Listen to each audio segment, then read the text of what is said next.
অভিযোগ উঠেছিল যে নিট নিয়ে বিরাট আন্দোলন এ রাজ্যে শুধু নয় গোটা দেশে ছড়িয়ে পড়েছিল।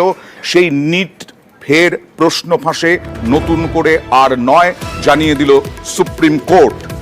নিটে কোনো পদ্ধতিগত ত্রুটির প্রমাণ মেলেনি।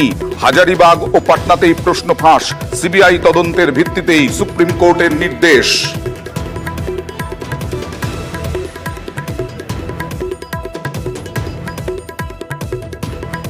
Court has today rejected our prayer for re-NEET.